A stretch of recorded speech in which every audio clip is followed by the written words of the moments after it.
저는 간수 군복을 입고 어둠 속을 걷고 있었습니다. 제 이름은 한정우입니다. 12살 때 처음 컴퓨터를 만졌고 20살 무렵에는 세상 어떤 금고도 열 수 있는 손가락을 갖게 됐습니다. 조국은 제 손가락을 자랑스러워했고 세계를 상대로 싸울 수 있는 검이라고까지 했습니다. 감방 철문 앞에 섰을 때 안쪽에서 가느다란 숨소리가 들렸습니다. 마른 사람 특유의 얕은 숨소리. 12살 이후로 들어보지 못한 그러나 대번에 알아들은 숨소리. 바로 제 어머니였습니다. 그날 밤 저는 그 문을 열었습니다. 조국이 만든 검이었던 제가 조국의 빗장을 열어버렸습니다. 그리고 배낭 맨 아래에는 손가락만한 USB 하나가 있었습니다. 그 위력을 그때 저는 상상도 하지 못했습니다. 이 영상은 실제 탈북민의 사례를 참고해서 각색한 내용입니다. 여러분의 구독과 좋아요는 제게 큰 힘이 됩니다. 그리고 어느 지역에서 듣고 계신지 댓글로 알려주시면 반가운 마음으로 인사드리겠습니다. 감옥에 갇힌 어머니를 구한 그날 밤, 그는 결심했습니다. 여러분, 온성이라는 곳을 아십니까? 한반도 지도를 펼치면 맨 꼭대기, 손가락 끝처럼 뾰족하게 올라간 곳이 있습니다. 함경북도 온성군. 두만강이 마을을 세면으로 감싸고 있어서 겨울에는 강 건너 중국 땅에 개 짖는 소리가 들립니다. 여름에는 옥수수 익는 냄새가 강바람을 타고 넘어옵니다. 밤이면 중국 쪽 불빛이 강물 위에 길게 비쳤습니다. 온성에는 전기가 하루 2~3시간밖에 안 들어왔으니까 강 건너가 늘 더 밝았습니다. 저는 거기서 태어났습니다. 저희 집안 이야기를 먼저 하겠습니다. 할아버지는 전쟁 전에 평양에서 기계를 만드는 사람이었습니다. 보통 강변 기계 공장. 전쟁이 끝나고도 그 공장에서 일했습니다. 그런데 할아버지의 여동생이, 그러니까 저한테는 할머니 뻘 되는 분이 전쟁통에 남쪽으로 내려갔습니다. 살아있는지 죽었는지도 모릅니다. 하지만 기록은 남았습니다. 가족 중에 남조선으로 간 사람이 있다. 그 한 줄이 3대를 결정했습니다. 아버지 이름은 한태일. 할아버지한테 기술을 물려받아 같은 공장에서 선방공으로 일했습니다. 하지만 토대가 나빴습니다. 토대란 출신 성분을 말합니다. 남쪽에 간 친척이 있으면 적대계층으로 분류됩니다. 아버지는 평양에서 쫓겨나 온성으로 밀려났습니다. 기계공장 선방공에서 농장 관리원으로 떨어졌습니다. 기계를 만지던 손으로 땅을 일궈야 했습니다. 아버지는 그것에 대해 한마디도 불평하지 않았습니다. 평생 그랬습니다. 어머니 이름은 박순희, 온성 태생이었습니다. 목소리가 크고 손이 빠른 사람이었습니다. 장마당에서 두부를 만들어 팔았고 옥수수 국수도 말았고 중국에서 넘어오는 물건을 받아 되파는 일도 했습니다. 어머니는 늘 움직이는 사람이었습니다. 새벽에 나가서 밤늦게 들어왔습니다. 제가 잠들기 전에 집에 들어온 적이 거의 없었습니다. 어머니가 집에 있는 시간보다 장마당에 있는 시간이 더 길었습니다. 여동생 유진이는 저보다 6살 어렸습니다. 12살 때의 일입니다. 온성군 인민학교에서 수학을 잘한다고 소문이 났습니다. 선생님이 문제를 내면 저는 남들보다 2~3배 빨리 풀었습니다. 머리가 특별히 좋았다기보다 숫자를 보면 답이 보이는 체질이었습니다. 선생님이 시험지를 걷어가서 군 교육부에 보고했고 교육부에서 도에 보고했고 도에서 평양에 보고했습니다. 그리고 어느 날 아버지한테 통지서가 왔습니다. 금성학원 컴퓨터반 입학허가. 아버지는 그 종이를 들고 한참 서 있었습니다. 금성학원이 뭔지 아는 사람은 온성에 없었습니다. 아버지가 이웃에게 물어보니 평양에 있는 수제학교라고 했습니다. 전국에서 시험을 쳐서 뽑는다고 했습니다. 들어가면 먹는 것 걱정은 없다고 했습니다. 어머니가 결정했습니다. 보내자. 아버지는 반대했습니다. 토대가 나쁜 집안 아이가 평양에 가서 뭘 하겠냐고. 좋은데 배치받지도 못할 거라고. 하지만 어머니는 고개를 저었습니다. 아이 하나는 이 마을에서 빼내야 한다고 했습니다. 여기서 아버지처럼 늙게 할 수는 없다고 했습니다. 어머니는 아버지 앞에서 그런 말을 거의 안 하는 사람이었습니다. 그날은 했습니다. 온성역에서 평양행 기차를 탔습니다.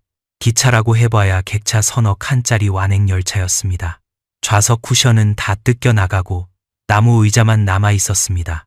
엉덩이가 아파서 점퍼를 깔고 앉았습니다.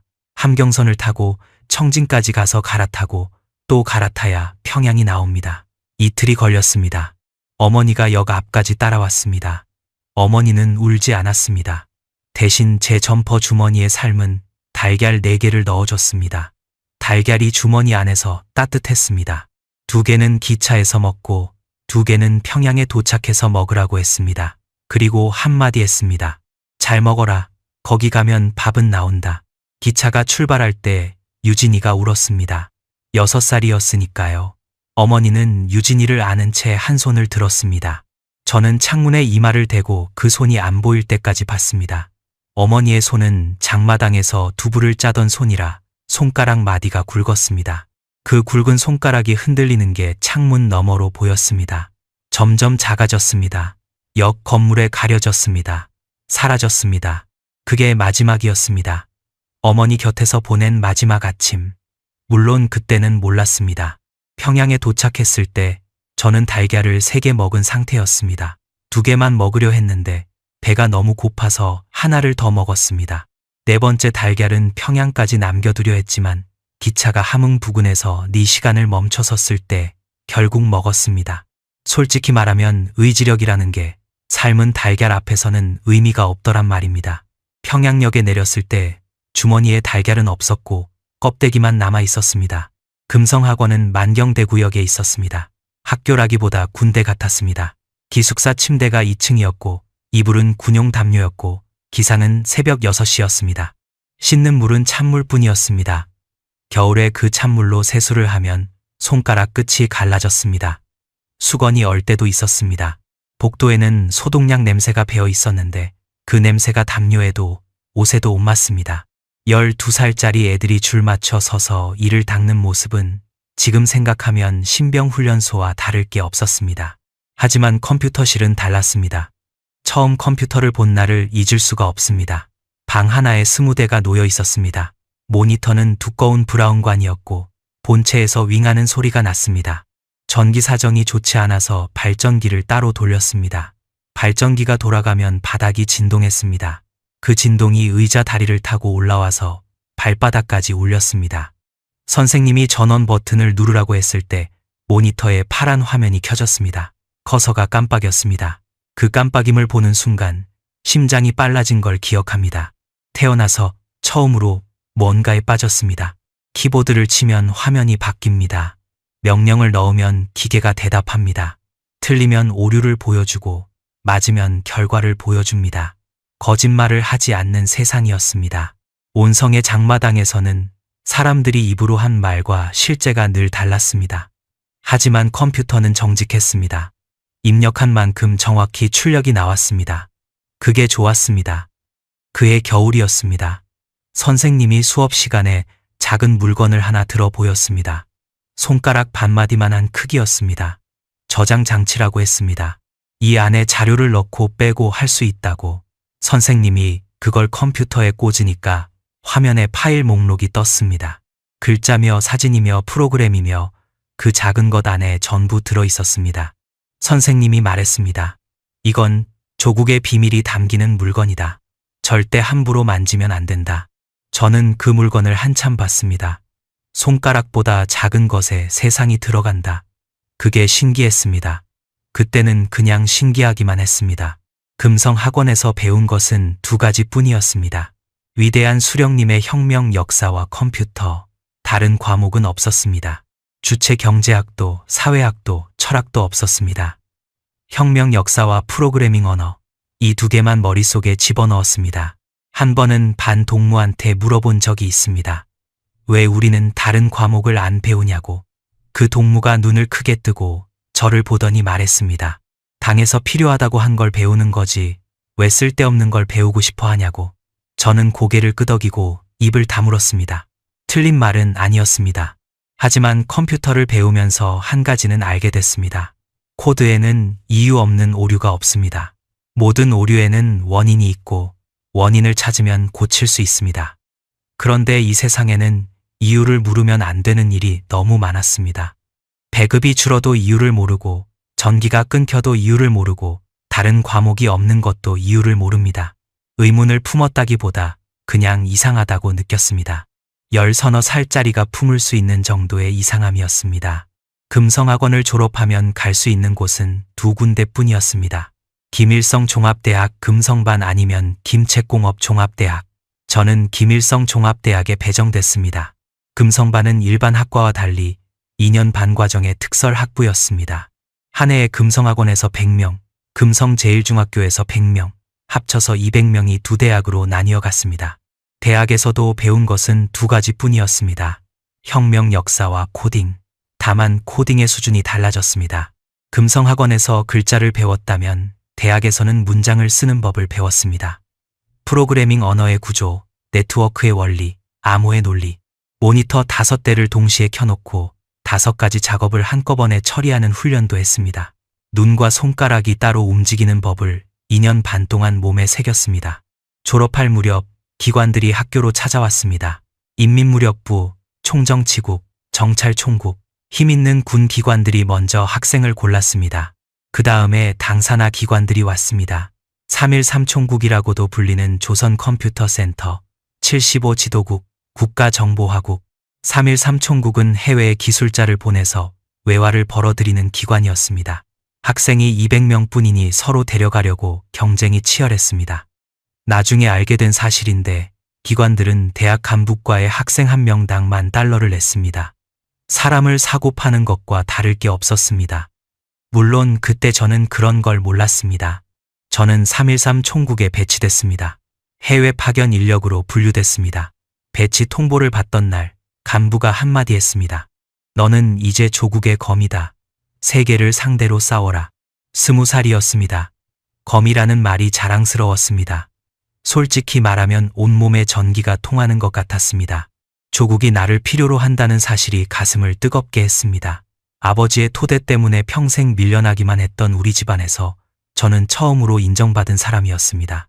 할아버지가 쫓겨나고 아버지가 쫓겨나고 그 아들인 내가 조국의 검이 됐습니다.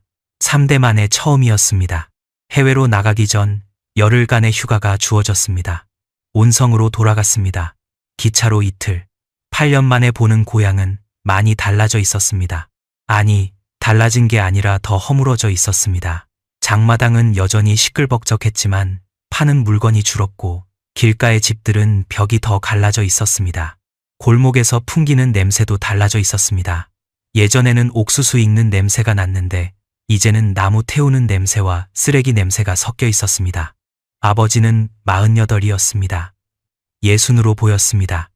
머리가 하얘져 있었고 등이 약간 굽기 시작했습니다. 기계를 만지던 손이 이제는 흙을 만지는 손이 되어 있었습니다. 손톱 밑에 흙이 끼어 있었고 손가락이 갈라져 있었습니다. 어머니는 여전히 움직이는 사람이었습니다. 제가 도착했을 때도 집에 없었습니다. 장마당에 갔다가 저녁 때 들어왔습니다. 어머니를 보니 얼굴이 더 까맣게 탔고 손은 더 거칠어져 있었습니다. 하지만 목소리는 여전히 컸습니다. 정우 왔냐? 하고 마당에서부터 소리쳤습니다. 그 목소리를 듣는 순간 8년 전 온성역이 떠올랐습니다. 잘 먹어라 하던 그 목소리. 어머니는 그날 밤에도 늦게 들어왔습니다. 제가 잠들기 전에 집에 온 적이 없는 사람이라는 건 8년 전이나 지금이나 똑같았습니다. 어머니가 잠든 숨소리를 곁에서 들어본 기억이 없었습니다. 유진이는 14살이 되어 있었는데 키가 작았습니다. 밥을 충분히 못 먹어서라는 걸 한눈에 알 수 있었습니다. 유진이는 씩씩한 아이였습니다. 오빠가 평양에서 왔다고 좋아하면서 이것저것 물어봤습니다. 평양에 정말로 고층 건물이 있냐고, 전기가 하루 종일 들어오냐고. 저는 그렇다고 대답했습니다. 유진이의 눈이 반짝였습니다. 그 눈빛을 보면서 어머니가 왜 저를 평양으로 보냈는지 다시 한번 알 것 같았습니다. 아버지가 저녁 식사 후에 저를 불렀습니다. 마당에 나가 둘이 앉았습니다. 두만강 쪽에서 바람이 불어왔습니다. 강 건너 중국 땅의 불빛이 물 위에 길게 비쳤습니다. 온성 쪽은 어두웠습니다. 우리 마을에는 전기가 안 들어오는 시간이었습니다. 중국 불빛만 빛났습니다. 아버지는 그 불빛을 보면서 말했습니다. 해외에 나가면 눈이 넓어진다. 딴 마음 먹는 사람도 있다. 하지만 정우야, 충신은 되지 못해도 역적은 되지 말아라. 아버지는 평생 그렇게 살아온 사람이었습니다. 할아버지 때문에 토대가 나빠서 평양에서 밀려났지만 원망하지 않았습니다. 불만을 입에 담지 않았습니다. 충신은 못 되더라도 역적만은 안 된다. 그게 아버지의 철학이었습니다. 3대째 밀려나면서도 그 한 줄을 지키고 사는 사람이었습니다. 저는 고개를 끄덕였습니다. 그때는 진심이었습니다. 이튿날 아침 어머니가 다시 삶은 달걀을 주머니에 넣어줬습니다. 이번에는 6개였습니다. 온성에서 평양까지, 평양에서 신의주까지, 신의주에서 중국 단둥까지 기차를 3번 갈아타는 동안 먹을 양이었습니다. 어머니는 역 앞까지 따라오지 않았습니다. 마당에서 손을 흔들었습니다. 아침 햇살에 어머니의 손이 보였습니다. 8년 전 온성역에서 봤던 그 손. 여전히 손가락 마디가 굵었습니다. 두부를 짜고 국수를 밀고 장마당에서 물건을 옮기던 손. 그 손이 햇살 속에서 흔들리고 있었습니다. 유진이가 대문까지 뛰어나왔습니다. 14살 유진이는 울지 않았습니다. 오빠 잘 다녀와 하고 씩씩하게 말했습니다. 저는 돌아섰습니다. 걸으면서 뒤를 돌아보지 않았습니다. 돌아보면 안 될 것 같았습니다. 그때가 20살이었습니다. 2012년 봄, 다시 온성 땅을 밟기까지 8년이 걸렸습니다. 그리고 8년 뒤 제가 돌아왔을 때 저는 조국의 검이 아니라 조국의 죄인이 되어 있었습니다. 아니, 정확히 말하면 제가 죄인이 된 게 아닙니다. 어머니가 죄인이 되어 있었습니다. 온성군 인민보안부 구류장, 감방 안에 어머니가 있었습니다. 그리고 감방 밖에 간수 군복을 입은 제가 서 있었습니다. 중국 선양에 도착한 것은 2012년 가을이었습니다. 20살이었습니다. 온성에서 평양으로, 평양에서 신의주로, 신의주에서 압록강 철교를 건너 단둥으로 넘어갔습니다. 철교를 건너는데 3분이 걸렸습니다. 3분 만에 세상이 바뀌었습니다. 단둥역에 내리자마자 눈에 들어온 것은 불빛이었습니다. 거리에 불이 꺼지지 않았습니다. 가게마다 간판에 불이 들어와 있었고 자동차 헤드라이트가 끊임없이 흘러갔습니다. 온성에서는 해가 지면 마을 전체가 어두워졌습니다. 전기가 들어오는 시간이 하루에 2~3시간 뿐이었으니까요. 단둥의 밤은 온성의 낮보다 밝았습니다. 단둥에서 다시 기차를 타고 선양까지 갔습니다. 선양역 앞에 마중 나온 사람은 리성호라는 30살 남자였습니다. 우리 기지의 조장이었습니다. 키가 크고 말이 적은 사람이었습니다. 리성호는 저를 포함해 10명을 택시 2대에 나눠 태웠습니다. 택시가 도착한 곳은 시 외곽의 낡은 3층짜리 주택이었습니다. 그 집이 저의 감옥이었습니다. 물론 그때는 몰랐습니다. 3층짜리 집에 43명이 살았습니다. 방마다 2층 침대가 빼곡히 들어차 있었고 복도에도 매트리스가 깔려 있었습니다. 화장실은 3개였습니다. 43명이 3개의 화장실을 쓰려면 아침마다 줄을 서야 했습니다. 새벽 5시에 일어나도 화장실 앞에 이미 4~5명이 서 있었습니다. 그 집에는 냄새가 있었습니다. 43명의 땀 냄새와 라면 냄새와 발 냄새가 섞인 공기, 창문을 열어도 빠지지 않는 냄새였습니다. 처음에는 숨을 쉬기 어려웠습니다. 한 달이 지나니 코가 마비됐습니다. 2달이 지나면 자기 몸에서 나는 냄새도 모르게 됩니다. 그 냄새가 옷에 배고 피부에 배고 머리카락에 배었습니다. 밖에 나갈 수 없었습니다. 규정이었습니다. 외출은 월 1회, 그것도 2명 이상이 함께 움직여야 했습니다. 혼자 나가면 탈주 의심을 받았습니다. 창문 밖으로 중국 사람들이 자유롭게 걸어다니는 게 보였지만 우리에게는 그 거리가 존재하지 않았습니다. 하루 일과는 이랬습니다. 새벽 5시 기상, 5시 반 세면, 6시 아침 식사, 식사 당번이 43명분의 밥과 국을 준비했습니다. 6시 반부터 작업 시작, 각자 자기 자리에 앉아 모니터를 켰습니다. 거기서부터 밤 11시, 12시까지 쉬지 않고 코딩을 했습니다. 규정상 의무 작업 시간은 하루 12시간이었습니다. 하지만 실제로는 17시간에서 18시간을 일했습니다. 할당량을 채우지 못하면 벌이 내려왔습니다. 한 달 동안 의자 없이 서서 일하는 벌이 있었습니다. 하루 17시간을 서서 코딩한다고 생각해 보십시오. 사흘 만에 발목이 붓고 일주일이면 무릎이 꺾였습니다. 잠 때문에 사건이 터지기도 했습니다. 43명이 한 층에 나란히 누워 자는데 피곤하면 코를 심하게 골게 됩니다. 매일 밤 옆에서 코를 고는 소리에 잠을 못 자면 사람이 미쳐버립니다. 다른 기지에서는 코골이가 심한 동료를 칼로 찌른 사건도 있었다고 들었습니다. 저도 그 심정을 이해했습니다. 이해하고 싶지 않았지만 몸이 먼저 이해했습니다. 우리가 하는 일은 주로 미국 기업의 하청이었습니다. 휴대전화 프로그램을 만들고 인터넷 장터의 시스템을 짜고 은행이나 회사의 전산 설계를 맡았습니다. 미국 사람인 척 신분을 꾸며야 했습니다. 이름도 영어 이름으로 바꿨고 시간대도 미국 동부 시간에 맞춰 일하는 경우가 있었습니다. 북한 사람이 만든 프로그램이 미국 사람의 휴대전화에 깔려 돌아간다는 사실을 그 미국 사람은 죽을 때까지 모를 겁니다. 잘 버는 사람은 한 달에 10만 달러를 벌었습니다. 하지만 그 돈이 자기 것이 아니었습니다. 번 돈의 80%를 조직에 바쳤습니다. 조직은 다시 절반을 당해 올렸습니다. 그러니까 10만 달러를 벌면 15,000달러 정도가 내 몫이었습니다. 나머지가 어디로 가는지는 묻지 못했습니다. 저는 한 달에 3만 달러 정도를 벌었습니다. 눈치 안 보고 살 수 있는 수준이었지만 눈치를 안 볼 수는 없었습니다. 기지 안에서는 누가 얼마를 버는지 공개됐으니까요. 벌이가 적은 사람은 많이 버는 사람의 하청을 받았습니다. 하청의 재하청, 착취의 피라미드가 기지 안에도 있었습니다. 하루에 17시간 일한다는 게 어떤 건지 상상이 되십니까? 잠이 4시간도 안 됩니다. 눈을 뜨면 모니터가 있고 눈을 감으면 코골이가 있고 벌어도 내 돈이 아닙니다. 참았습니다. 돈을 바쳐도 참았습니다. 밖에 나가지 못해도 참았습니다. 벌을 받아도 참았습니다. 가족 얼굴을 모르고 살아도 참았습니다. 원래 연애 한 번 귀국해서 사상 재교육을 받게 되어 있었지만 비행기 표값이 아깝다는 이유로 보내주지 않았습니다. 해가 바뀌어도 참았습니다. 또 해가 바뀌어도 참았습니다. 가족과 연락할 수 없었습니다. 전화도 편지도 금지였습니다. 어머니가 뭘 하는지, 아버지가 건강한지, 유진이가 학교에 잘 다니는지 아무것도 몰랐습니다. 궁금했지만 물을 곳이 없었습니다. 그 대신 다른 것을 보기 시작했습니다. 기지에서는 불순 녹화물 감상이 공공연한 비밀이었습니다. 불순 녹화물이란 남조선이나 미국, 일본의 영화와 드라마를 말합니다. 북한에서는 이걸 보다 걸리면 7, 8년 형을 받습니다. 사람을 죽여도 3, 4년인데 드라마를 보면 그보다 긴 형을 받는 겁니다. 하지만 해외 기지에서는 인터넷이 되니까 마음만 먹으면 볼 수 있었습니다. 리성호 조장도 알고 있었지만 눈을 감았습니다. 밤새 일하다 지친 사람들에게 그마저 뺏으면 진짜로 미쳐버릴 테니까요. 어느 날 일본 드라마를 한 편 봤습니다. 꽃집을 배경으로 한 이야기였습니다. 거기에 실업자가 나왔습니다. 일자리를 잃은 남자가 꽃집에서 다시 일을 시작하는 내용이었습니다.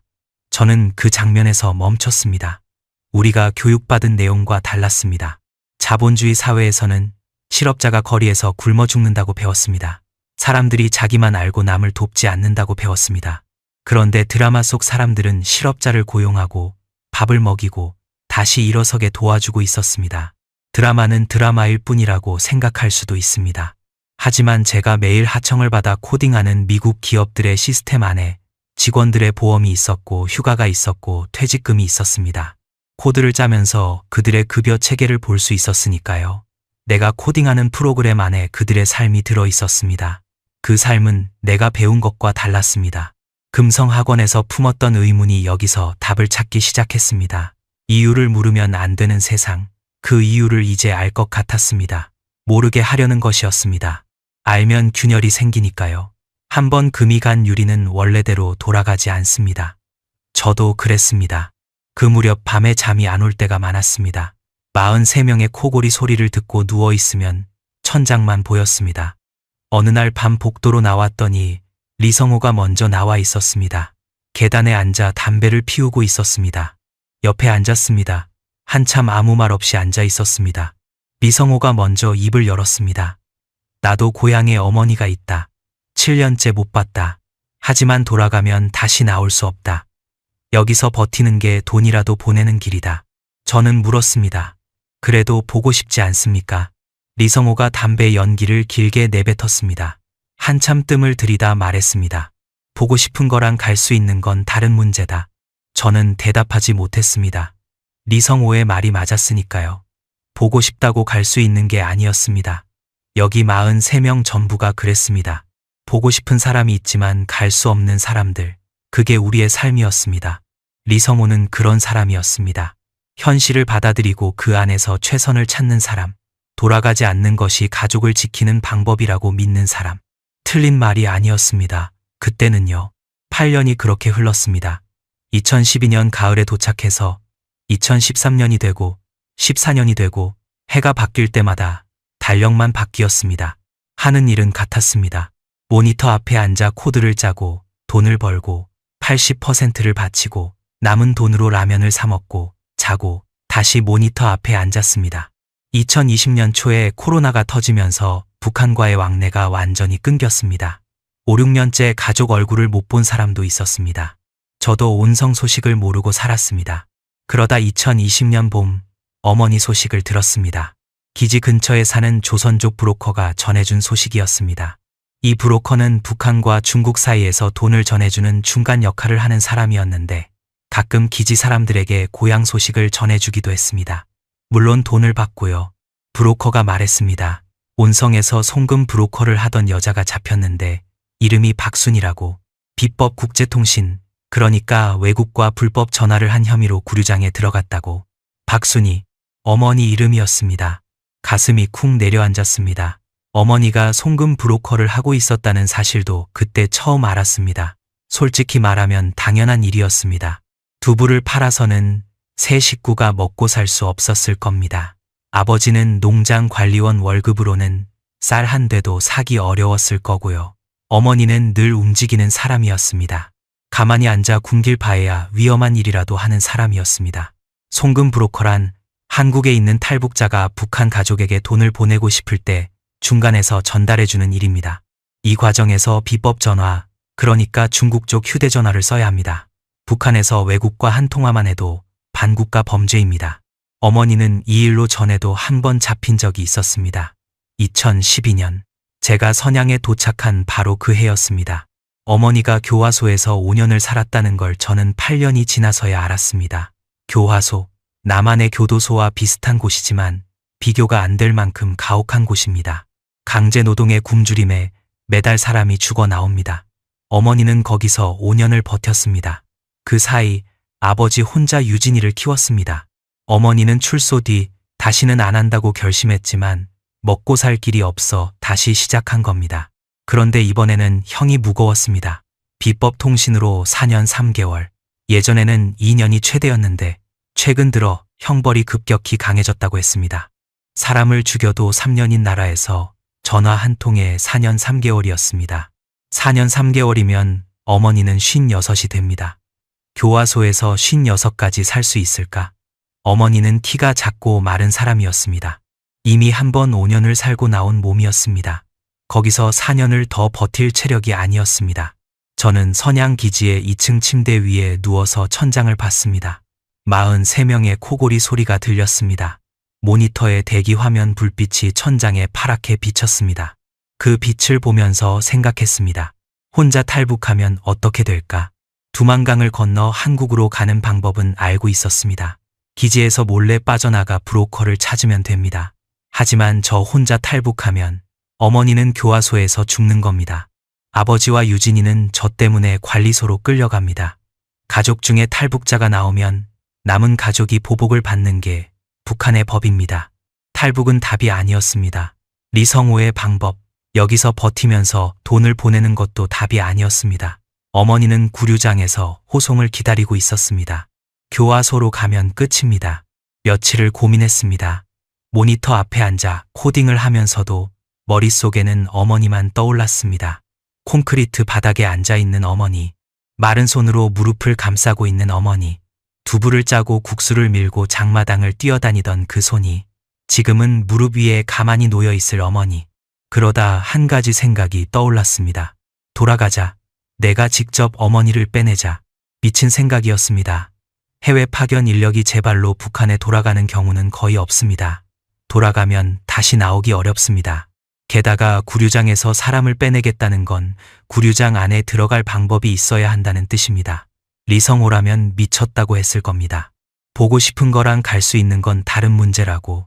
하지만 저는 리성호가 아니었습니다. 8년을 참았지만 이번에는 참을 수 없었습니다. 리성호에게 말했습니다. 아버지가 위독하다. 귀국해야 한다. 리성호는 의심하는 눈으로 저를 봤습니다. 하지만 증거를 요구하지는 않았습니다. 해외 기지에서 가족 소식을 확인할 방법이 없다는 걸 리성호도 알고 있었으니까요. 며칠 뒤 허가가 떨어졌습니다. 단, 한 달 안에 복귀하라는 조건이었습니다. 떠나기 전날 밤, 리성호가 저를 불러 세웠습니다. 복도에서 둘이 마주섰습니다. 리성호가 말했습니다. 잘 갔다 와라. 저는 고개를 끄덕였습니다. 리성호의 눈을 봤습니다. 그 눈이 뭔가를 알고 있는 것 같았습니다. 아버지가 위독한 게 아니라는 걸. 하지만 리성호는 더 묻지 않았습니다. 묻지 않는 것이 이 사람의 방식이었습니다. 저는 배낭을 쌌습니다. 옷 몇 벌, 세면도구, 그리고 손가락만 한 저장 장치 하나. 금성학원 수업 시간에 선생님이 들어 보이던 그것과 같은 크기였습니다. 그 안에는 제가 8년간 일하면서 알게 된 것들이 들어 있었습니다. 조직이 외화를 세탁하는 데 쓰는 인터넷 금고들의 주소와 접근 경로, 매일 코딩을 하면서 스쳐 지나가는 정보를 조금씩, 아주 조금씩 기록해 둔 것이었습니다. 처음에는 보험 같은 거였습니다. 혹시 모를 상황에 대비한 열쇠. 그때는 정말로 혹시를 위한 것이었습니다. 비닐 2겹으로 싸서 배낭 맨 아래에 넣었습니다. 선양을 떠나 단둥으로, 단둥에서 신의주로, 신의주에서 평양으로, 평양에서 청진으로, 청진에서 온성으로 기차를 5번 갈아탔습니다. 사흘이 걸렸습니다. 온성역에 내렸을 때 공기가 달랐습니다. 선양의 공기는 매연과 음식 냄새가 섞여 있었는데 온성의 공기는 흙과 강물 냄새였습니다. 두만강의 물 냄새, 코끝이 시큰했습니다. 8년 만에 맞는 냄새였습니다. 아버지를 먼저 찾아갔습니다. 아버지는 56이었습니다. 8년 전보다 훨씬 더 늙어 있었습니다. 등이 굽었고 기침을 자주 했습니다. 손톱 밑에 끼어있던 흙이 이제는 손가락 주름 안까지 들어가 있었습니다. 유진이는 22살이 되어 있었는데 여전히 키가 작았습니다. 아버지에게 말했습니다. 어머니를 데리고 나오겠다. 아버지는 한참 저를 보다가 고개를 저었습니다. 미쳤다고, 너까지 잡히면 어떡하냐고, 새 식구가 전부 끝장난다고. 저는 입을 다물었습니다. 아버지 말이 틀린 게 아니었습니다. 하지만 저도 물러설 수 없었습니다. 사흘을 두고 아버지와 말이 없었습니다. 밥을 먹어도 말이 없었고 마당에 앉아도 말이 없었습니다.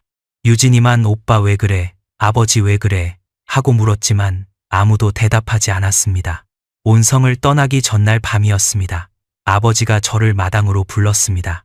8년 전과 같은 자리였습니다. 두만강 건너 중국 불빛이 물 위에 비치는 그 자리. 아버지는 한참 그 불빛을 보다가 입을 열었습니다. 엄마를 꺼내. 그게 효도다. 나랑 유진이는 걱정 마라. 저는 아버지를 봤습니다. 아버지의 얼굴에 중국 불빛이 비치고 있었습니다. 8년 전에도 이 불빛 아래에서 아버지는 말했습니다. 충신은 되지 못해도 역적은 되지 말라고. 그 아버지가 지금 아들에게 역적이 되라고 하고 있었습니다. 아버지는 알고 있었습니다. 어머니를 빼내면 자기가 어떻게 될지를, 유진이가 어떻게 될지를. 가족 중에 도주자가 나오면 남은 가족은 관리소로 끌려갑니다. 아버지도 그걸 알면서 어머니를 먼저 살리라고 한 겁니다. 그 말의 무게를 저는 아직도 다 헤아리지 못합니다. 그때까지 제가 한 일을 정리하면 이렇습니다. 선양에서 8년을 일했습니다. 어머니가 잡혔다는 소식을 듣고 귀국했습니다. 아버지를 만났습니다. 그리고 아버지한테서 한마디를 들었습니다. 엄마를 꺼내라. 그게 효도다. 여기서부터가 시작이었습니다. 아버지가 한 가지를 더 줬습니다. 사진 한 장. 이산가족 화상상봉 때 받은 남쪽 친척 사진이었습니다. 사진 뒷면에 한국 친척들의 이름과 주소가 빼곡히 적혀 있었습니다. 아버지의 글씨. 어머니라면 그 글씨를 단번에 알아볼 겁니다. 감방에서 제가 아들이라는 걸 증명할 수 있는 유일한 물건이었습니다. 온성군 인민보안부에 가서 개호원 지원서를 냈습니다. 인민보안부, 남한으로 치면 경찰서입니다. 하지만 경찰보다 권한이 훨씬 세고 구류장도 직접 운영합니다. 개호원이란 구류장 간수를 말합니다. 3.13 총국 출신의 당적 기록이 깨끗한 사상 무장 인원이 자원했으니 거절할 이유가 없었습니다. 오히려 환영했습니다. 코로나 이후 인력 충원이 끊긴 지방 보안부에서는 젊은 지원자가 극히 드물었습니다. 개호원은 월급이 적고 냄새나는 일이라 깊이 보직이었습니다. 솔직히 말하면 저도 미친 짓이라는 걸 알고 있었습니다. 컴퓨터를 다루던 사람이 간수가 됐습니다. 배낭에 저장 장치를 넣고 다니는 간수, 총과 독약과 칼을 쌀 배낭을 짊어질 간수, 발각되면 그 자리에서 끝나는 간수. 개호원 군복을 받아 입었습니다. 군복이 좀 컸습니다. 바지가 발목을 덮었어요. 8년간 모니터 앞에서만 앉아 있었더니 다리가 가늘어진 겁니다. 허리에 열쇠를 찾습니다. 구류장 철문을 여닫는 열쇠. 그 쇠붙이가 허리뼈에 닿을 때마다 차가웠습니다. 걸을 때마다 달그락거렸습니다. 그 소리가 제가 여기 있는 이유를 매 걸음마다 상기시켰습니다. 온성군 인민보안부 구류장은 보안부 청사 뒤쪽에 붙어 있었습니다. 시멘트 담장이 둘러쳐져 있고 담장 안에 감방이 여러 개 있었습니다. 감방 하나가 4, 5평, 그 안에 서너 명에서 7, 8명이 들어가 있었습니다. 바닥은 맨 콘크리트였고 이불도 매트리스도 없었습니다. 수감자 대부분이 비법 전화를 하거나 불순 녹화물을 보다 잡혀 들어온 사람들이었습니다. 전화와 영화, 바깥 세상을 엿보려 한 죄. 부임 이틀째 다른 간수가 제게 다가왔습니다. 최동무라고 불리는 사람이었습니다. 30대 후반, 이 구류장에서 오래 근무한 사람이었습니다. 눈이 작고 입이 얇았습니다. 눈치가 빠른 인상이었습니다. 최동무가 말했습니다. 3.13 총국 출신이 왜 여기 왔소? 개호원 할 사람이 아닌데. 아버지가 편찮으셔서 온성에 왔는데 놀고 있을 수는 없으니 나라에 봉사하려고 지원했습니다. 그렇게 대답했습니다. 최동무가 고개를 끄덕였지만 눈빛이 풀리지 않았습니다. 그날부터 최동무가 저를 관찰하기 시작했습니다. 감방 순찰을 돌 때 뒤에서 따라왔습니다. 제가 어느 감방 앞에서 발걸음을 늦추는지, 어느 수감자를 오래 보는지 지켜보는 게 느껴졌습니다. 어머니의 감방 앞을 지날 때 시선을 돌리지 않도록 신경 써야 했습니다. 다른 감방과 똑같은 속도로 지나가야 했습니다. 발걸음 수까지 세면서 걸었습니다. 사흘을 그렇게 보냈습니다. 최동무의 눈이 등 뒤에 붙어 있는 게 느껴졌습니다. 이대로는 어머니에게 접근할 수 없었습니다. 넷째 날, 저는 최동무에게 먼저 다가갔습니다. 동무가 야간 근무가 많아서 힘들어 보입니다. 제가 대신 서겠습니다. 동무는 좀 쉬십시오. 최동무가 저를 봤습니다. 잠깐 뭔가를 재는 눈빛이었습니다. 하지만 야간 근무를 대신 서주겠다는 제안을 마다할 사람은 없습니다. 잠을 더 잘 수 있으니까요. 이건 간수들 사이에서 드문 일이 아니었습니다. 서로 근무를 밀어주는 건 흔한 일이었습니다. 고맙소. 최동무가 말했습니다. 그날 저녁부터 최동무의 경계가 눈에 띄게 풀렸습니다. 저녁 식사 때 자기 반찬을 나눠주기까지 했습니다. 하지만 안심할 수는 없었습니다. 이 안에 있는 사람 전부가 눈과 귀였습니다. 최동무 한 명이 풀렸다고 해서 끝이 아니었습니다. 그날 밤 야간 순찰을 돌다 구류장 마당에 멈춰섰습니다. 일광욕장으로 쓰이는 좁은 마당. 위를 올려다보니 별이 보였습니다. 온성 하늘은 불빛이 없어서 별이 선양보다 10배는 많았습니다. 8년 만에 보는 별이었습니다.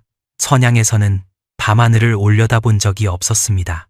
올려다볼 이유가 없었으니까요. 별이 보인다고 해서 마음이 편해지는 건 아니었지만 잠깐 숨이 트이는 느낌은 있었습니다. 5초쯤 다시 걸었습니다. 부임 닷새째 되던 날 기회가 왔습니다. 점심 직후 일광욕 시간이었습니다. 수감자들이 마당에 나와 앉아 있었습니다. 어머니가 속한 3번째 감방의 수감자 4명 중 3명이 마당으로 나갔습니다. 1명이 몸이 아프다고 감방에 남았습니다. 어머니였습니다. 감방 앞에 섰습니다. 복도에 다른 간수가 없는 걸 확인했습니다. 철문 사이로 안을 봤습니다. 어머니가 구석에 웅크리고 앉아 있었습니다. 마른 몸, 짧게 자른 머리, 광대뼈가 튀어나와 있었습니다. 낮은 목소리로 말했습니다. 엄마, 나야, 정우야. 어머니가 고개를 들었습니다. 눈이 커졌습니다. 입을 벌렸지만 소리가 나오지 않았습니다. 한참을 저를 보더니 고개를 저었습니다. 거짓말하지 마라. 정우는 해외에 있다. 당연한 반응이었습니다. 12살 때 헤어진 아이를 28살 간수 군복 차림으로 다시 보면 알아볼 수 있겠습니까? 키가 컸고 턱이 각져 있었고 눈 아래에 다크서클이 짙었습니다. 8년간 하루 17시간씩 모니터를 본 사람의 얼굴이었습니다. 저는 점퍼 안주머니에서 사진 한 장을 꺼냈습니다. 아버지가 준 남쪽 친척 사진, 철문 틈으로 밀어 넣었습니다. 어머니가 사진을 집어 들었습니다. 뒤집었습니다. 뒷면의 글씨를 봤습니다. 아버지의 글씨, 어머니의 얼굴이 달라졌습니다. 정우야, 정우 맞나? 우리 정우 맞수? 어머니의 목소리가 떨렸습니다. 함경도 말이 튀어나왔습니다. 평소에 안 쓰던 말이 나온 겁니다. 어머니가 두 손으로 입을 막고 소리 없이 울었습니다. 간수 앞에서 소리를 내면 안 된다는 걸 어머니도 알고 있었습니다. 저도 울고 싶었지만 울지 않았습니다. 간수가 간방 앞에서 우는 걸 누가 보면 끝이었습니다. 눈시울이 뜨거워지는 걸 참고 입을 꽉 다물었습니다. 이를 3개 물었더니 턱이 아팠습니다. 어머니가 겨우 입을 열었습니다. 왜 왔어? 여기 왜 왔어? 어머니를 데리고 나가려고 왔다고 말했습니다. 어머니는 또 고개를 저었습니다. 미쳤다고. 너까지 잡히면 다 죽는다고. 아버지와 같은 말이었습니다. 그때 어머니 옆에 누워있던 수감자가 움직였습니다. 몸이 아프다고 남아있던 여자였습니다. 잠들어 있는 줄 알았는데 눈을 뜨고 저를 보고 있었습니다. 작은 눈에 깊은 주름이 있는 40대 여자였습니다. 심장이 멈추는 것 같았습니다. 저는 표정을 바꾸지 않았습니다. 간수의 얼굴을 유지했습니다. 그 여자를 내려다보며 낮은 목소리로 말했습니다. 눈 감아. 여자가 눈을 깜빡였습니다. 1번, 2번, 그리고 천천히 눈을 감고 돌아 누웠습니다. 저는 어머니에게 작은 소리로 말했습니다. 내가 다시 올게. 준비하고 있어. 간방 앞을 떠났습니다. 복도를 걸으면서 손이 떨리는 걸 느꼈습니다. 그 여자의 얼굴이 머릿속에서 사라지지 않았습니다. 작은 눈에 깊은 주름. 그 사람이 보안부에 말하면 끝이었습니다. 제가 특정 수감자와 이야기하고 있었다고, 사진을 건넸다고, 간수가 울 뻔했다고. 그 수감자가 입을 열었는지 아닌지 저는 나중에야 알게 됐습니다. 이틀 뒤 어머니에게 탈출 계획을 전달했습니다. 다른 수감자들이 일광욕을 나간 사이 이번에는 감방 안에 어머니 혼자였습니다. 철문 앞에 서서 속삭이듯 말했습니다. 어머니의 호송 날짜는 7월 21일이었습니다. 회령 전거리 교화소까지 버스로 4시간. 교화소, 남한의 교도소와 비슷하지만 비교가 안 될 만큼 가혹한 곳입니다. 어머니가 그 버스에 타는 순간 다시는 꺼낼 수 없었습니다. 구류장에서 두만강까지의 거리는 1km가 채 안 됐습니다. 걸으면 10분. 하지만 그 사이에 장애물이 4개 있었습니다. 구류장을 빠져나가야 하고, 담장을 넘어야 하고, 국경경비대 초소를 지나야 하고, 두만강을 건너야 합니다. 야간 근무 체계를 파악했습니다. 간수는 3교대, 핵심은 새벽 3시에서 5시 사이. 이 시간대가 가장 조용하고 수감자들이 가장 깊이 잠드는 시간이었습니다. 초소 경비병도 이 시간에 교대를 위해 이동합니다. 30분에서 40분의 공백, 근무 배정표를 확인했습니다. 7월 12일 밤 새벽 3시에서 5시 근무가 제 차례였습니다. 호송 날짜까지 남은 날 중에서 이날이 유일한 기회였습니다. 7월 12일 밤, 이날이 아니면 없습니다. 어머니에게 말했습니다. 7월 12일 밤이에요. 새벽에 제가 감방을 열게요. 소리 내지 말고 따라와요. 어머니가 한 가지를 물었습니다. 아버지랑 유진이는? 저는 대답하지 못했습니다. 아버지가 괜찮다고만 했습니다. 거짓말이었습니다. 어머니가 다른 것을 물었습니다. 잘 먹었냐? 감방 안에서 4년 3개월 형을 기다리는 사람이 아들에게 하는 말이 그것이었습니다. 잘 먹었냐? 어머니의 입버릇. 12살 때도 그랬습니다. 20살 때도 그랬습니다.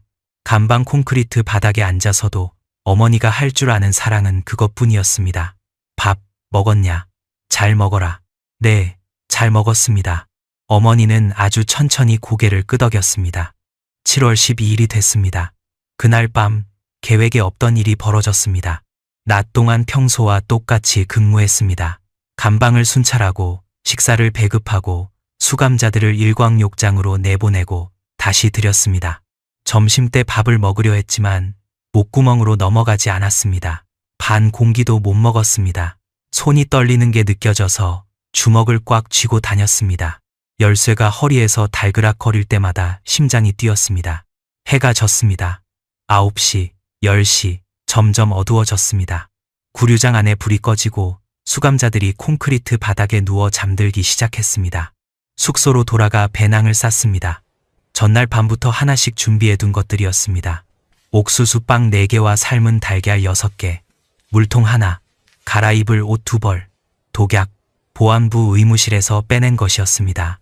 칼, 부엌의 과도, 총, 근무 시 지급받는 권총, 실탄 8발, 철조망을 끊을 펜치, 그리고 배낭 맨 아래 비닐 2겹으로 싼 저장장치. 숙소에서 구류장까지는 20보. 새벽이라 복도에 아무도 없었습니다. 배낭을 매니 돌덩이처럼 무거웠습니다. 어깨에 끈이 파고들었습니다.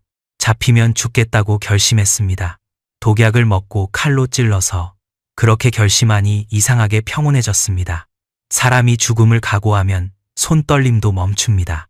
심장도 느려졌습니다. 자정이 됐습니다. 자정 근무자가 교대를 마치고 나왔습니다. 제가 말했습니다.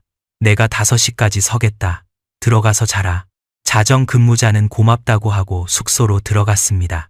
구류장에 저 혼자 남았습니다.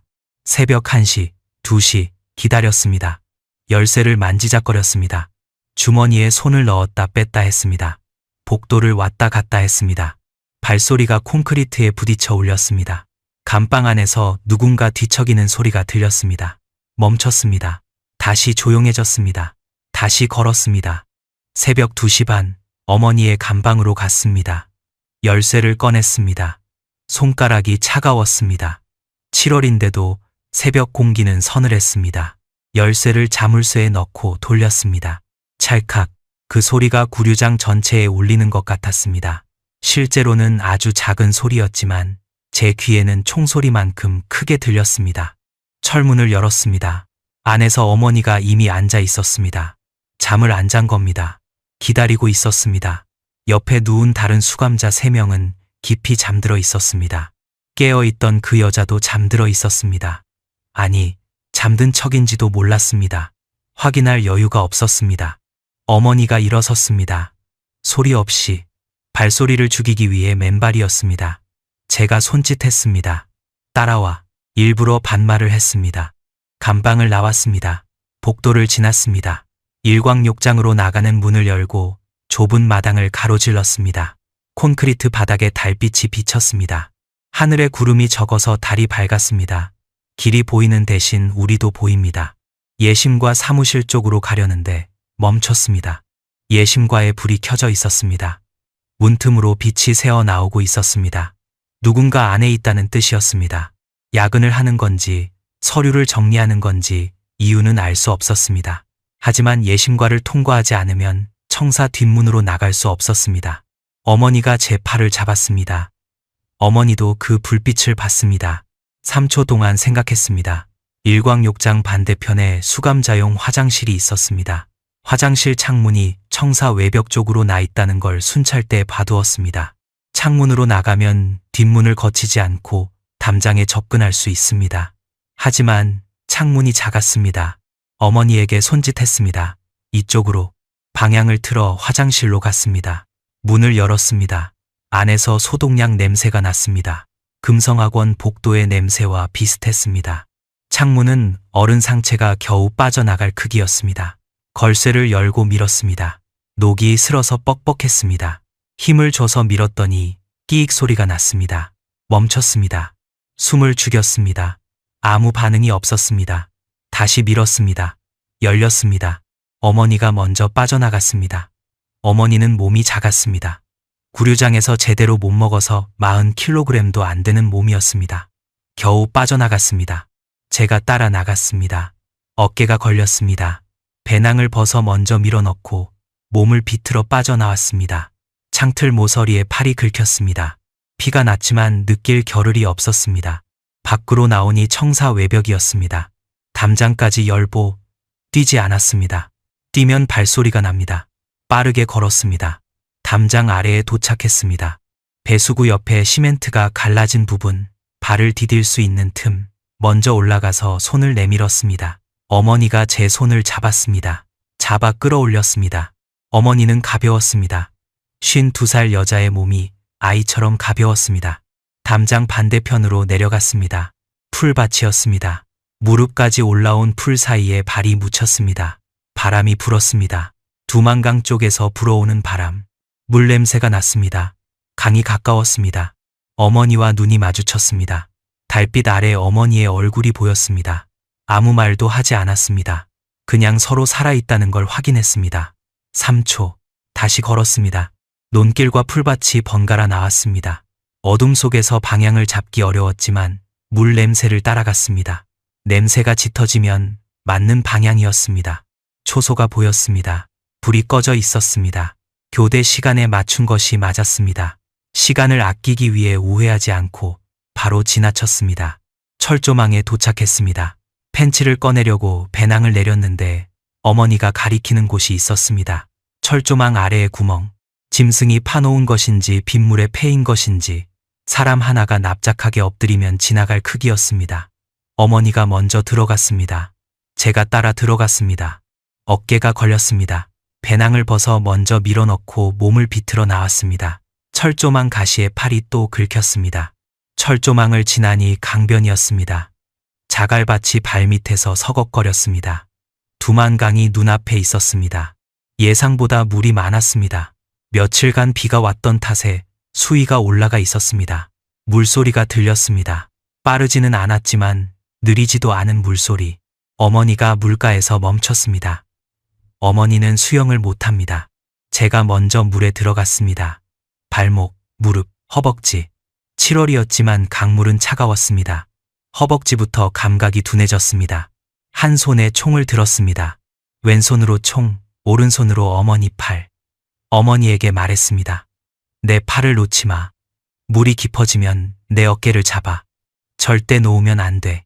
물속으로 들어갔습니다. 3걸음, 5걸음. 물이 허리를 지났습니다. 10걸음, 가슴까지 찼습니다. 발밑 자갈이 미끄러웠습니다. 물살이 옆으로 밀었습니다. 15걸음째에 발이 바닥에서 떨어졌습니다. 갑자기 깊어진 겁니다. 물이 턱을 지나 코 아래까지 올라왔습니다. 어머니가 제 어깨를 잡았습니다. 어머니의 소나기 힘이 비명처럼 느껴졌습니다. 그때 상류 쪽에서 빛이 움직였습니다. 경비정의 탐조등이었습니다. 빗줄기가 강 위를 천천히 훑고 있었습니다. 상류에서 하류 쪽으로 우리가 있는 방향으로 다가오고 있었습니다. 저는 어머니를 잡은 채 물속에 머리를 넣었습니다. 코 위까지 잠겼습니다. 어머니에게 소리 없이 신호했습니다. 어머니도 물속에 얼굴을 넣었습니다. 숨을 참았습니다. 눈을 감았습니다. 물속에서 심장 소리만 들렸습니다. 쿵, 쿵, 쿵. 빛이 머리 위를 지나갔습니다. 물 위가 환해졌다가 다시 어두워졌습니다. 5초, 10초. 빛이 하류 쪽으로 이동했습니다. 머리를 올렸습니다. 숨을 들이쉬었습니다. 어머니도 머리를 올렸습니다. 풍 하고 물을 뱉는 소리가 났습니다. 어머니가 말했습니다. 물을 먹으면서 반쯤 가라앉으면서 말했습니다. 못 가겠수다. 돌아가자. 함경도 말이 다시 나왔습니다. 어머니가 극한까지 몰렸을 때 나오는 말이었습니다. 그 순간 제 머릿속에 2가지가 동시에 떠올랐습니다. 하나는 회령 정거리 교화소. 어머니가 그 버스에 타면 다시는 못 만납니다. 하나는 아버지의 얼굴. 엄마를 꺼내라. 그게 효도다. 돌아갈 곳은 없었습니다. 소리쳤습니다. 목에 물이 차 있어서 반쯤 삼킨 소리였습니다. 엄마, 돌아가면 죽어. 죽어도 가다가 죽어야지. 어머니가 제 손목을 다시 잡았습니다. 2 손으로 잡았습니다. 저도 총을 배낭끈에 끼우고 2 팔로 물을 저었습니다. 발을 찼습니다. 어머니도 발을 찼습니다. 수영을 못하는 사람의 발차기. 물이 튀고 소리가 났지만 상관없었습니다. 소리보다 가라앉는 게 더 무서웠습니다. 얼마나 갔는지 모릅니다. 시간 감각이 사라졌습니다. 물속에서 눈을 뜨면 아무것도 안 보였고 물 위로 머리를 올리면 달빛에 반짝이는 수면만 보였습니다.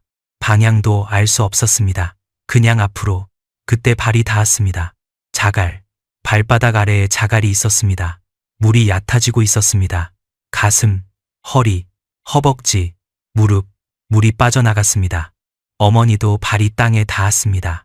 어머니가 제 팔을 잡은 채 무릎을 꿇었습니다. 무릎 높이의 물속에서 한참을 움직이지 못했습니다. 숨이 끊어질 것처럼 헐떡였습니다. 중국이었습니다. 뒤를 돌아봤습니다. 두만강 건너편 온성 마을의 윤곽이 보였습니다. 불빛은 없었습니다. 전기가 안 들어오는 마을이니까요. 그냥 어둠. 그 어둠 속에 아버지가 있고 유진이가 있었습니다. 그리고 보안부 청사 방향에서 불빛이 하나 켜지는 게 보였습니다. 작은 불빛이었습니다. 누군가 깨어난 겁니다. 시간이 없었습니다. 동이 트기 전에 강변을 벗어나야 했습니다. 강변에서 올라가니 옥수수밭이 나왔습니다. 7월이면 옥수수 줄기가 사람 키를 넘깁니다. 그 안으로 들어가면 밖에서 보이지 않습니다. 옥수수밭 한가운데까지 걸어 들어가서 주저앉았습니다. 어머니가 흙 위에 그대로 쓰러졌습니다. 젖은 옷이 마른 몸에 붙어 있었고 새벽 바람에 떨고 있었습니다. 배낭에서 마른 옷을 꺼내 어머니한테 덮어줬습니다. 옷도 배낭 안에서 물이 스며들어 축축했지만 젖은 것보다는 나았습니다. 어머니의 등을 손으로 쓸었습니다. 등뼈가 손바닥 아래에서 하나하나 느껴졌습니다. 40kg도 안 되는 사람의 등이었습니다. 저도 주저앉았습니다. 배낭을 벗으니 어깨가 뜨겁게 아팠습니다. 팔에 긁힌 상처에서 피가 말라붙어 있었습니다. 신발 안에서 물이 질퍽거렸습니다. 살아서 건넜다. 이 한마디가 그렇게 무거운 줄은 몰랐습니다. 하지만 긴장을 풀 수 없었습니다. 북한에서 곧 비상이 걸릴 겁니다. 새벽 5시 교대자가 나와서 제가 없는 걸 발견하면, 감방에서 수감자 한 명이 사라진 걸 확인하면 보안부 전체가 뒤집힙니다. 위원장에게까지 보고가 올라갈 겁니다. 간수와 죄수가 함께 도주한 사건, 체포조가 나올 겁니다. 옥수수밭에서의 첫날은 굶주림이었습니다. 달걀 6개 중 2개가 강물에 젖어 껍질이 물러졌습니다. 빵은 4개 전부 질퍽해져 있었지만 먹을 수는 있었습니다. 어머니에게 달걀 3개와 빵 2개를 줬습니다. 저는 달걀 하나와 빵 1개를 먹었습니다. 남은 달걀 2개와 빵 1개. 사흘을 버텨야 하는데 하루치도 안 됐습니다. 물은 밭 가장자리 수로에서 떠마셨습니다. 흙탕물이었지만 가릴 처지가 아니었습니다. 어머니가 물을 마시고 배탈이 났습니다. 구류장에서 1달 넘게 제대로 된 음식을 못 먹은 위장은 흙탕물을 감당하지 못했습니다. 어머니가 옥수수 줄기 사이에서 구역질을 하는 동안 저는 등을 쓸어줬습니다. 어머니의 등뼈가 또 손바닥 아래에서 느껴졌습니다. 둘째 날 낮 트랙터 소리가 들렸습니다. 중국 농부가 밭일을 하러 온 겁니다. 숨을 죽이고 엎드려 있었습니다. 트랙터가 밭 가장자리를 돌고 지나갔습니다. 지나간 뒤에도 1시간을 더 엎드려 있었습니다. 셋째 날 낮이었습니다. 옥수수밭 바깥 논길에서 차 소리가 들렸습니다. 한 대가 아니었습니다. 2대. 엔진 소리가 멈추고 문이 열리는 소리가 났습니다. 중국어로 대화하는 소리. 여러 명이었습니다. 공안이었습니다. 저는 어머니를 밭 더 깊숙이 이동시켰습니다. 옥수수 줄기 사이에 눕혔습니다. 줄기를 꺾어 어머니 위에 덮었습니다. 저도 옆에 엎드렸습니다. 흙이 코에 닿았습니다. 젖은 흙 냄새, 옥수수 뿌리 냄새, 발소리가 밭 가장자리를 따라 걸어왔습니다. 가까워졌습니다. 멈췄습니다. 다시 걸어갔습니다. 멈췄습니다. 밭 안쪽을 들여다보는 것 같았습니다. 어머니의 숨소리가 거칠었습니다. 배탈의 탈수에 사흘째 거의 못 먹은 사람의 숨소리였습니다. 저는 어머니 손을 잡았습니다. 손을 꽉 쥐었습니다. 숨을 참으라는 신호였습니다. 어머니가 알아들었습니다. 숨이 떼근 것처럼 조용해졌습니다. 발소리가 멀어졌습니다. 차 문이 닫혔습니다. 엔진 소리가 커지다가 작아졌습니다. 사라졌습니다. 전기 순찰이었는지 신고를 받고 온 건지 알 수 없었습니다. 하지만 시간이 없다는 건 확실해졌습니다. 그날 밤 저는 결심했습니다. 열어야 할 것을 여는 수밖에 없었습니다. 조국의 금고를. 가장 급한 것은 브로커에게 연락하는 일이었습니다. 휴대전화가 없었습니다. 구류장에서 나올 때 챙길 수 있는 물건이 아니었습니다. 해가 진 뒤에 옥수수밭을 빠져나왔습니다. 어머니는 밭에 남기고 저 혼자 나갔습니다. 간수 군복은 벗고 마른 옷으로 갈아입은 상태였습니다. 논두렁을 따라 걸으니 멀리 불빛이 보였습니다. 작은 마을, 두만강 인근의 조선족 마을이었습니다. 마을 입구에서 한참을 서성였습니다. 아무 집이나 들어갈 수는 없었습니다. 탈북자를 신고하는 사람도, 돕는 사람도, 돈을 뜯는 사람도 있었습니다. 누가 어느 쪽인지 알 수 없었습니다. 집 한 채의 마당에 빨래가 널려 있었습니다. 남자 옷과 여자 옷, 아이 옷은 없었습니다. 마당에 개가 없는 것도 확인했습니다. 대문을 두드렸습니다. 30 정도 되어 보이는 조선족 남자가 나왔습니다. 저를 보더니 눈이 좁아졌습니다. 한눈에 알아본 겁니다. 이 동네에서 낯선 한국어를 쓰는 사람은 한 종류밖에 없으니까요. 전화 좀 빌려달라고 했습니다. 남자는 한참 보다가 안으로 들어가더니 낡은 휴대전화를 하나 들고 나왔습니다. 돈 있느냐고 물었습니다. 없다고 했습니다. 남자는 고개를 끄덕이더니 전화기를 건넸습니다. 번호를 눌렀습니다. 어머니한테 미리 물어 외워둔 번호. 장씨라는 조선족 브로커의 번호였습니다. 연결음이 3번 울리고 전화가 걸렸습니다. 장씨에게 상황을 설명했습니다. 온성 구류장에서 나왔다. 어머니와 함께다. 한국으로 가야 한다. 장씨가 물었습니다. 돈은 있어? 있다고 했습니다. 마련할 수 있다고. 장씨가 의심하는 투로 어떻게 마련하냐고 물었습니다. 내가 하는 일이 있다. 이틀만 시간을 달라. 장씨는 사흘 뒤에 사람을 보내겠다고 했습니다. 전화를 끊고 조선족 남자에게 전화기를 돌려줬습니다. 사흘 뒤에 한 번 더 와도 되겠냐고 물으니 남자가 아무 말 없이 고개를 끄덕였습니다. 묻지 않았습니다. 국경 마을 사람들은 묻지 않습니다. 묻는 게 위험하다는 걸 아니까요. 옥수수밭으로 돌아와서 어머니에게 말했습니다. 브로커에게 연락했다. 어머니가 물었습니다. 돈은 어떡하냐? 배낭에서 비닐 2겹에 쌓인 저장 장치를 꺼냈습니다. 어머니에게 설명했습니다. 쉽게 내가 일하면서 알게 된 게 있다. 그걸로 돈을 만들 수 있다. 어머니는 컴퓨터를 모르는 사람이었습니다. 하지만 어머니는 브로커 출신이었습니다. 돈의 흐름을 이해하는 감각은 누구보다 빨랐습니다. 어머니가 물었습니다. 위험하냐? 위험했습니다. 조직의 금고를 건드리면 흔적이 남습니다. 조직도 알게 됩니다. 처단조가 올 수도 있었습니다. 하지만 다른 방법이 없었습니다. 한 번만 하면 된다. 한 번만 열고 필요한 만큼만 꺼내면 된다. 다음 날 저녁 다시 마을로 갔습니다. 조선족 남자 집. 남자가 안쪽 방에 낡은 노트북을 가리켰습니다. 와이파이 비밀번호를 알려줬습니다. 남자는 밖으로 나갔습니다. 방에 저 혼자 남았습니다. 노트북을 켰습니다. 저장 장치를 꽂았습니다. 화면에 파일 목록이 떴습니다. 인식이 됐습니다. 물에 젖지 않은 겁니다. 비닐 2겹이 지켜준 겁니다. 그 순간 숨을 크게 내쉬었습니다. 이게 안 됐으면 모든 게 끝이었습니다. 파일 32개, 8년간 조금씩 기록해둔 것들이었습니다. 조직이 인터넷 위에 돈, 그러니까 암호화폐라는 것을 옮기는 데 쓰는 경유 금고들의 주소. 실물 지폐가 아니라 컴퓨터 안에만 존재하는 돈인데 추적이 어려워서 조직이 즐겨 썼습니다. 금고를 여는 접근 경로의 단서들, 자금이 흘러가는 순서, 전부를 아는 것은 아니었습니다. 최종 열쇠는 평양의 상위 관리자만 알고 있었습니다. 제가 아는 것은 중간 정거장, 돈이 잠시 머물다가는 작은 금고의 열쇠였습니다. 하지만 작은 금고에도 돈이 있었습니다. 쉽게 말하면 이렇습니다. 조국이 전 세계에서 훔치고 벌어들인 돈이 들어있는 금고가 인터넷 어딘가에 있고 그 금고의 열쇠 일부를 제가 갖고 나온 겁니다. 그리고 지금 그 열쇠로 금고를 여는 겁니다. 40분 만에 끝냈습니다. 경유 금고 하나에서 소량의 전자화폐를 꺼내 추적이 어려운 다른 금고 여러 개를 거쳐 현금화할 수 있는 곳으로 보냈습니다. 조직이 하는 것과 같은 방법을 제가 조직에게 쓴 겁니다. 내가 8년간 코딩한 그 시스템을 이번에는 거꾸로 돌렸습니다. 화면에 전송 완료 표시가 떴을 때 손가락이 떨리기 시작했습니다.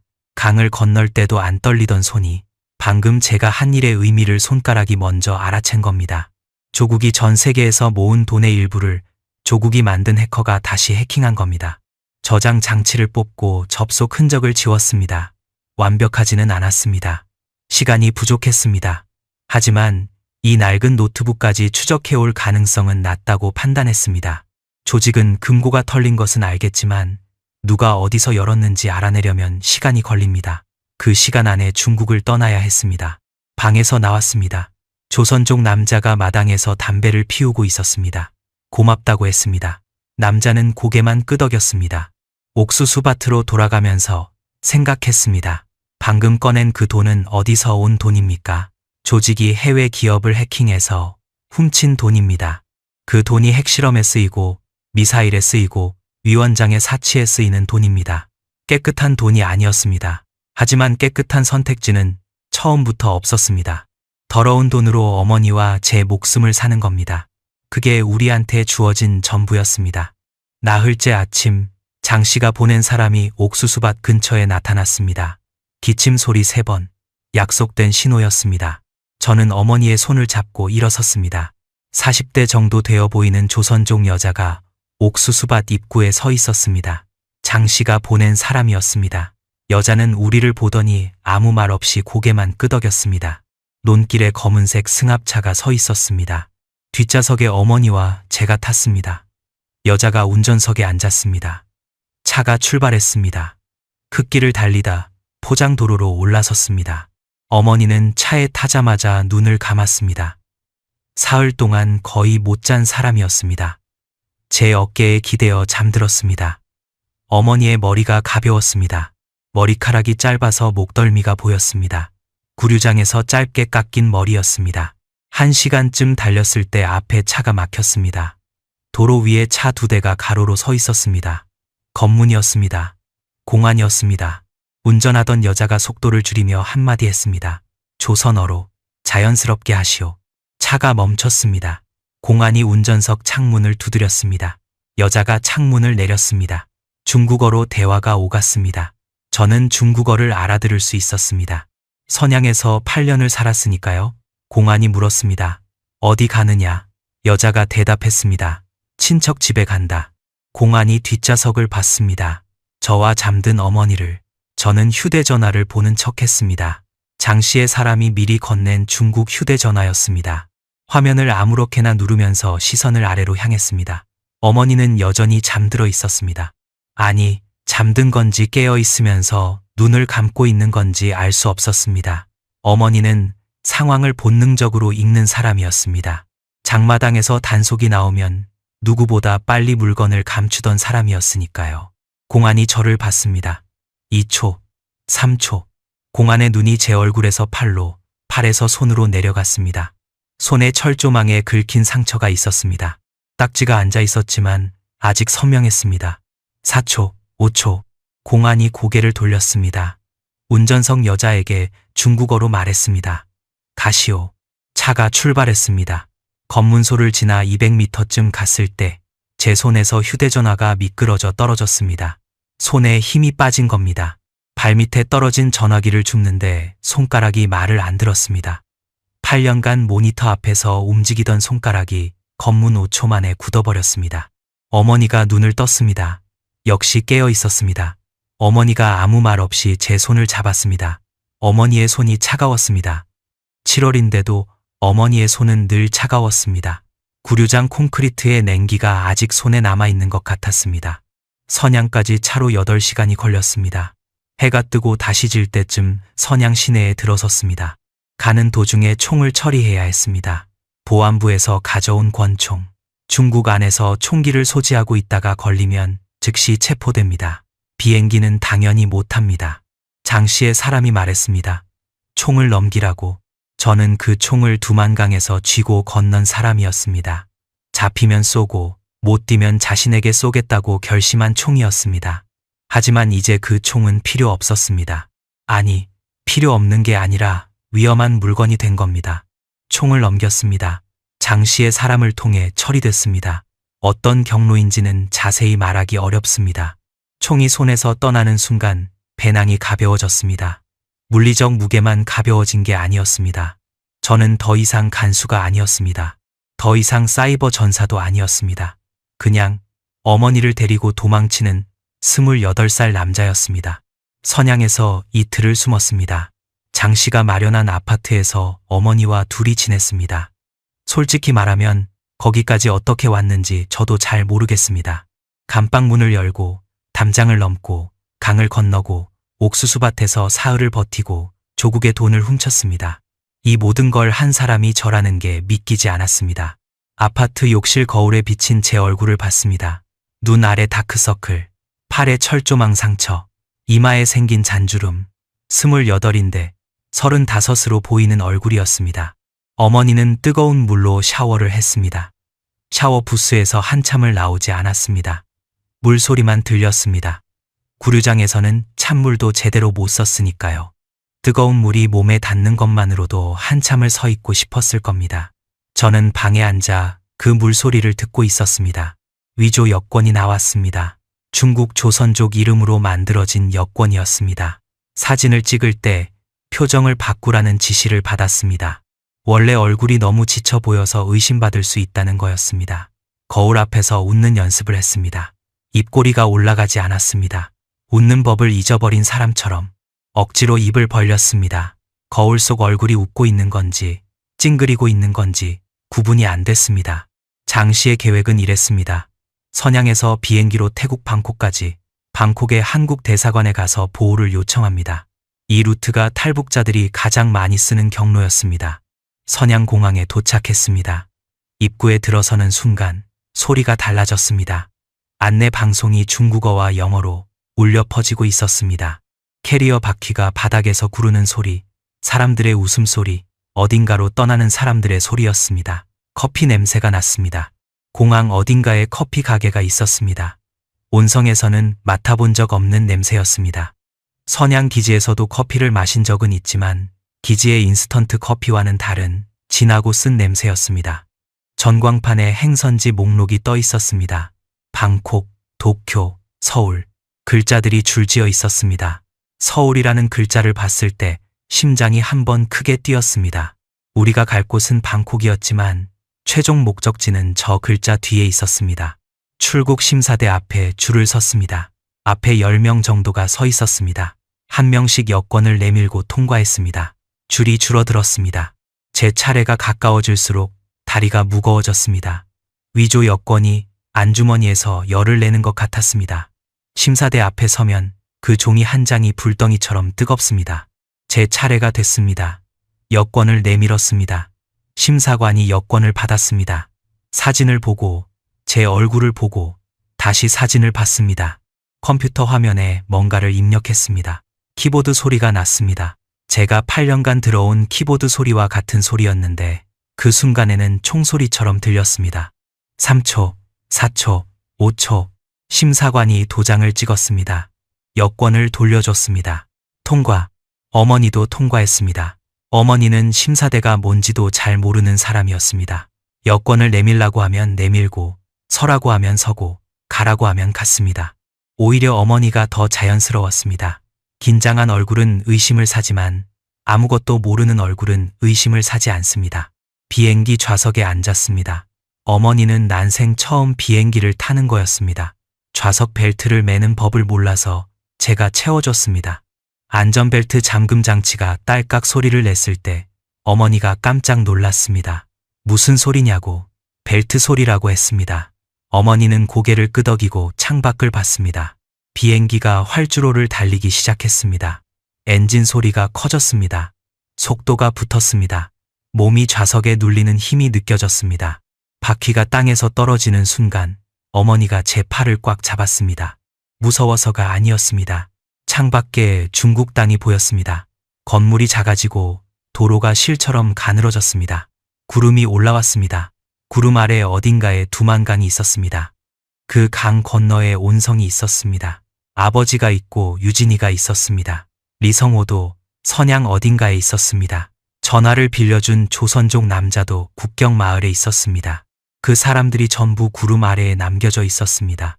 어머니의 소나기에서 힘이 느껴졌습니다. 놓으면 떨어질 것 같은 사람의 힘이었습니다. 저는 어머니 손을 잡은 채 아무 말도 하지 않았습니다. 할 수 있는 말이 없었습니다. 구름이 창문을 덮었습니다. 아래가 보이지 않게 됐습니다. 그제야 어머니의 소나기 힘이 약간 풀렸습니다. 방콕에 도착해서 한국 대사관에 갔습니다. 사정을 설명했습니다. 대사관 직원이 우리를 안전한 곳으로 안내했습니다. 거기서 며칠을 보냈습니다.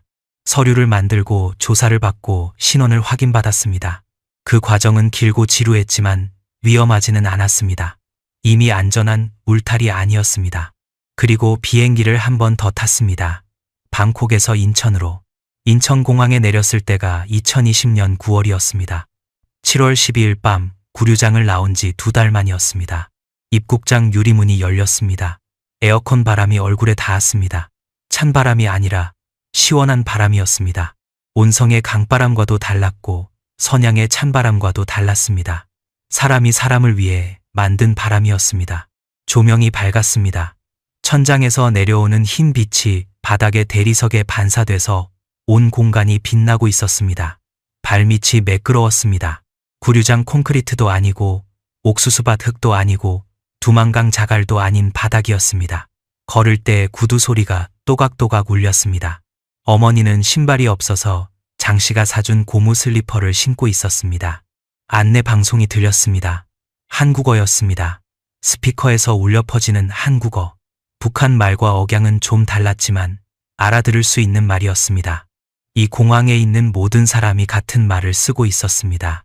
커피 냄새가 또 났습니다. 선양공항에서 맡았던 것과 비슷한 냄새. 나중에 알았는데 입국장 바로 옆에 카페가 있었습니다. 온성의 밤, 두만강의 물속, 옥수수밭의 어둠, 선양의 좁은 방, 그 모든 어둠을 지나 도착한 곳은 이렇게 밝았습니다. 어머니가 제 손을 잡았습니다. 12살 이후 처음 잡아보는 어머니 손이었는데 손가락 마디마디가 전부 굳어 있었습니다. 두부를 짜고 국수를 밀고 교화소 바닥을 긁어야 했던 손, 그 손이 제 손과 맞잡혀 있었습니다. 저장 장치를 다루고 코드를 짜고 총을 쥐었던 제 손, 금고를 열었던 제 손. 어머니가 말했습니다. 정우야, 여기가 한국이야? 네, 여기가 한국입니다. 어머니는 고개를 끄덕이고 한 발을 앞으로 내디뎠습니다. 맨발로 구류장 콘크리트를 밟고, 맨발로 담장 밑 풀밭을 밟고, 맨발로 두만강 자갈밭을 밟고, 맨발로 옥수수밭 흙을 밟았던 어머니가 고무 슬리퍼를 신고 인천공항 대리석 바닥을 밟았습니다. 그 한 걸음이 16년간의 거리였습니다. 살았습니다. 어머니와 저는 살아남았습니다. 한국에서의 첫 며칠은 조용했습니다. 정부에서 운영하는 시설에 들어갔습니다. 하나원이라고 불리는 곳이었습니다. 탈북자들이 한국 사회에 적응하기 위해 거치는 교육시설이었습니다. 어머니와 저는 같은 시설에 배정됐지만 생활 구역이 달랐습니다. 남자와 여자가 나뉘어 있었습니다.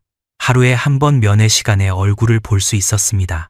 나중에 브로커를 통해 한 가지 소식을 들었습니다. 감방에서 눈을 뜨고 저를 봤던 그 여자, 작은 눈에 깊은 주름이 있던 40대 여자가 끝내 입을 열지 않았다는 것이었습니다. 왜 그랬는지는 모릅니다. 같은 감방에서 같이 굶고 같이 떨었던 사이라 어머니를 차마 팔지 못한 것인지 아니면 간수한테 밉보이기 싫었던 것인지 이유는 알 수 없지만 그 사람이 입을 다물어준 덕에 저와 어머니는 살아있습니다. 어머니는 시설에 들어온 첫날 밥을 3공기 먹었습니다. 흰쌀밥이었습니다. 온성에서는 흰쌀밥을 명절에나 먹었습니다. 구류장에서는 옥수수죽이 전부였고 그마저도 물이 반이었습니다. 어머니는 밥을 먹으면서 울었습니다. 소리 없이. 밥알이 눈물에 젖는 줄도 모르고 숟가락을 멈추지 않았습니다. 옆에 앉은 다른 탈북 여성이 괜찮으냐고 물었는데 어머니는 대답 대신 고개만 끄덕였습니다. 저는 밥맛을 모르겠더란 말입니다. 분명 좋은 밥이었을 텐데 입에 넣으면 모래를 씹는 것 같았습니다. 머릿속이 비어 있었습니다. 2달간 계속 무언가를 계획하고 실행하고 도망치는데 온 신경을 쏟았는데 갑자기 아무것도 안 해도 되는 상태가 되니까 머리가 멈춰버린 겁니다. 앉아 있어도 불안했고 누워 있어도 눈이 감기지 않았습니다. 밤마다 꿈을 꿨습니다. 같은 꿈이었습니다. 두만강 한가운데 서 있는 꿈. 물이 턱까지 차 있고 한 손에 총을 들고 있고 다른 손으로 어머니 팔을 잡고 있는데 어머니가 자꾸 가라앉습니다. 어머니를 끌어올리려 하면 총이 무거워서 같이 가라앉습니다. 총을 버리면 되는데 꿈속에서는 총을 놓을 수가 없습니다. 손가락이 방아쇠에 붙어 있어서 그 상태로 물속에 가라앉다가 눈을 뜹니다. 눈을 뜨면 하얀 천장이 보였습니다. 깨끗한 이불이 덮여 있었습니다. 옆 침대에서 다른 탈북 남성이 코를 골고 있었습니다. 선양기지의 코골이 소리가 떠올랐습니다. 하지만 여기서는 아무도 칼을 들지 않았습니다. 그냥 코고는 소리일 뿐이었습니다. 그 차이가 자유라는 건지도 모릅니다. 하나원에서 석 달을 보냈습니다. 한국어 교육, 사회 적응 교육, 직업 훈련. 저에게는 컴퓨터 관련 교육이 배정됐습니다. 강사가 한국의 프로그래밍 환경을 설명하는데 제가 이미 아는 내용이 대부분이었습니다. 금성학원에서 시작해 김일성대 금성반을 거쳐 선양기지에서 3년간 미국 기업 하청을 받아 코딩한 사람이었으니까요. 강사보다 제가 더 아는 부분도 있었습니다. 하지만 모르는 것도 있었습니다. 한국에서는 사람들이 일하고 싶은 곳에 지원서를 냅니다. 회사가 면접을 보고 뽑습니다. 떨어지면 다른 곳에 다시 냅니다. 이 과정이 저에게는 낯설었습니다. 북한에서는 당이 정해주는 곳에 갑니다. 선택이 없습니다. 3.1 삼총국에 배치됐을 때도 제가 원해서 간 것이 아니었습니다. 선양 기지에 갈 때도 마찬가지였습니다. 선택이라는 것을 해본 적이 없는 사람에게 선택하라고 하면 그게 제일 어렵습니다. 어머니는 적응이 더 빨랐습니다. 어머니는 원래 움직이는 사람이었으니까요. 하나원 안에서도 다른 탈북 여성들과 금방 친해졌고 조리 실습 시간에는 된장찌개를 끓여 사람들에게 나눠줬습니다. 북한식 된장찌개와 한국식 된장찌개는 맛이 좀 다르지만 어머니는 금방 한국식을 배웠습니다. 맛을 보더니 이게 더 낫다고 했습니다. 어머니는 그런 사람이었습니다. 새로운 것에 금방 맞추는 사람. 하나원을 나온 뒤 정부에서 임대 아파트를 배정받았습니다. 경기도의 작은 도시, 방 2개짜리 아파트. 어머니와 둘이 살기에 충분했습니다. 가구가 빛이 되어 있었고 냉장고에는 식료품이 들어 있었습니다. 전기가 24시간 들어왔습니다. 수도꼭지를 틀면 뜨거운 물이 나왔습니다. 온성에서는 상상도 못할 일이었습니다. 어머니는 아파트에 들어온 첫날 모든 방에 불을 다 켰습니다. 거실, 안방, 작은 방, 화장실, 부엌, 전부 불을 켜놓고 서서 봤습니다. 저에게 말했습니다. 정우야, 밤인데 이렇게 밝아도 되는 거야? 네, 밝아도 됩니다. 여기서는요. 어머니는 고개를 끄덕이고 불을 끄지 않은 채 잠들었습니다. 다음 날도 그랬습니다. 그 다음 날도 어머니는 한 달 넘게 밤에 불을 끄지 못했습니다. 어둠이 무서웠던 겁니다. 구류장의 어둠, 두만강의 어둠, 옥수수밭의 어둠. 그 어둠이 다시 올까봐 저도 밤이 무서웠습니다. 하지만 저는 불을 켜는 대신 노트북을 켰습니다. 화면에 파란 빛이 얼굴을 비추면 금성학원 컴퓨터실의 첫날이 떠올랐습니다. 커서가 깜빡이던 그 모니터, 거짓말을 하지 않는 세상, 입력한 만큼 정확히 출력이 나오는 세상, 12살 때 빠져들었던 그 세상이 여전히 모니터 안에 있었습니다. 한국에서 컴퓨터 관련 일자리를 알아보기 시작했습니다. 대학원에 진학하는 방법도 알아봤습니다. 탈북자 지원단체에서 장학금을 받을 수 있다는 이야기도 들었습니다. 선택지가 있다는 것, 내가 원하는 곳에 지원서를 낼 수 있다는 것, 그게 아직도 낯설었지만 조금씩 익숙해지고 있었습니다. 어머니는 식당에서 일을 시작했습니다. 주방 보조, 아침 6시에 나가서 오후 3시에 돌아왔습니다. 어머니는 일이 끝나면 늘 무언가를 사왔습니다. 과일이나 반찬이나 간식, 냉장고를 채우는 것이 어머니의 습관이 됐습니다. 비어있는 냉장고가 불안했던 겁니다. 온성에서 항상 먹을 것이 부족했던 사람은 냉장고가 가득 차 있어야 안심이 됩니다. 그렇게 며칠, 몇 주, 몇 달이 지났습니다. 어느 날 기자가 찾아왔습니다. 탈북자 관련 취재를 하는 사람이었습니다. 우리의 이야기를 듣고 싶다고 했습니다. 저는 처음에 거절했습니다. 얼굴이 알려지면 위험할 수 있다고 생각했습니다. 하지만 어머니가 말했습니다. 우리 이야기를 해야 한다고. 아직 거기 있는 사람들을 위해서라도. 기자와 이야기를 나눴습니다. 오래 이야기했습니다. 구류장 이야기, 두만강 이야기, 선양 기지 이야기. 기자가 물었습니다. 김정은에게 하고 싶은 말이 있느냐고. 저는 잠시 생각했습니다. 할 말이 너무 많으면 오히려 아무 말도 안 나옵니다. 한참을 가만히 있다가 입을 열었습니다. 앞으로 조선 사람들 삶은 어떻게 책임질 겁니까? 그 한마디를 하고 나서 침묵했습니다. 더 할 말이 없었습니다. 아니, 더 할 말이 없는 것이 아니라 더하면 목소리가 흔들릴 것 같아서 멈춘 겁니다. 기자가 다른 질문을 했습니다. 아버지에게 하고 싶은 말은? 그 순간 가슴 한가운데가 뜨거워졌습니다. 아버지, 한태일, 온성군 농장관리원. 토대가 나빠서 평양에서 밀려나고 선반공에서 농장관리원으로 떨어지고 아내가 교도소에 가고 아들이 역적이 되어 도망가고 그래도 원망 한마디 하지 않는 사람. 충신은 되지 못해도 역적은 되지 말라. 아버지의 그 말을 저는 어겼습니다. 체제를 배반했습니다. 조국의 검이 조국의 빗장을 열었습니다. 조국의 돈을 훔쳤습니다. 어머니를 데리고 도망쳤습니다. 아버지가 평생 지키려 한 그 선을 저는 넘어버렸습니다. 그리고 그 대가를 아버지가 치르고 있을 겁니다. 유진이도 기자에게 말하려 했습니다. 아버지한테 하고 싶은 말. 하지만 말이 나오지 않았습니다. 대신 입에서 노래가 나왔습니다. 나도 모르게 나의 살던 고향은 꽃 피는 산골, 고향의 봄이었습니다. 북한에서도 남한에서도 부르는 노래, 어릴 때 온성인민학교에서 배운 노래, 아버지가 저녁에 마당에 앉아 두만강 쪽을 보면서 흥얼거리던 노래, 복숭아꽃, 살구꽃, 아기 진달래, 부르다가 목이 막혔습니다. 눈시울이 뜨거워졌습니다. 참으려 했지만 참을 수 없었습니다. 두만강을 건널 때도 안 울었습니다. 옥수수밭에서 사흘을 굶어도 안 울었습니다. 총을 넘길 때도 안 울었습니다. 그런데 이 노래 앞에서는 버틸 수가 없었습니다. 울꽃 대궐 차린 동네. 눈물이 흘렀습니다. 소리 없이 어머니가 옆에서 제 등에 손을 얹었습니다. 기자도 아무 말 없이 기다려줬습니다. 카메라가 돌아가고 있었는지도 모르겠습니다. 상관없었습니다. 나지막하게 말했습니다. 나는 우리 아버지랑 언제쯤 잘 살아보나. 아무도 대답하지 못했습니다. 어머니도, 기자도, 저도. 그 질문에 대답할 수 있는 사람은 이 세상에 없었습니다. 그날 이후로 시간이 흘렀습니다. 저는 대학원에 들어갔습니다. 컴퓨터 공학, 금성학원에서 시작한 코딩을 한국의 대학원에서 이어가고 있습니다.